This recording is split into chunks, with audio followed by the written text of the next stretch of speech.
Hola mga kabayan, ako nga po pala si Totong Rods TV. Isa po akong OFW dito sa Espanya. Tulad ng iba may pangarap din ako. Para sa pamilya, para sa sarili, at para sa magandang kinabukasan. Kung saan ako dadalhin ng buhay, hindi ko pa alam, pero ang alam ko, gusto kong patuloy na lumaban. At magbahagi ng kwento ng pag-asa. Ang buhay ng isang overseas Filipino worker dito sa Espanya ay hindi madali.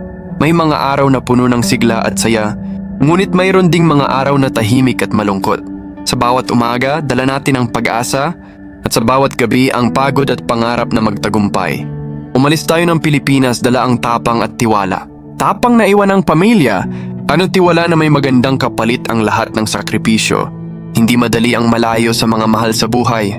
Minsan kahit napapaligiran ng tao, ramdam pa rin ang lungkot ng pagiging mag-isa. Ngunit sa halip na sumuko, ginagawa nating inspirasyon ng ating pamilya. Sila ang dahilan kung bakit tayo bumabangon araw-araw.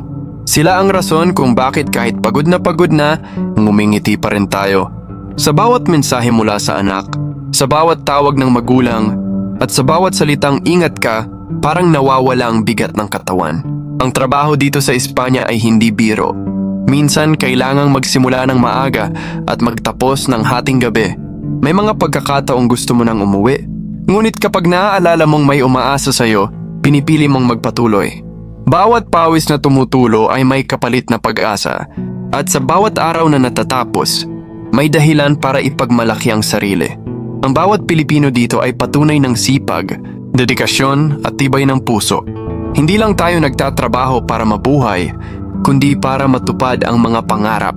Ang bawat padala, bawat ipon, ay simbolo ng pagmamahal at sakripisyo. Ngunit sa likod ng lahat ng ito, mahalagang alalahanin na tao rin tayo, na may karapatan tayong magpahinga, magdasal at ngumiti. Hindi masamang mapagod, ang mahalaga ay hindi tayo sumusuko. Marami tayong natututunan sa buhay OFW.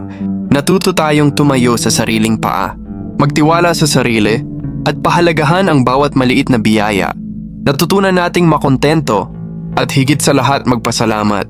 Ang buhay OFW ay hindi lang tungkol sa pera. Ito ay kwento ng sakripisyo, ng pag-asa, ng pagmamahal.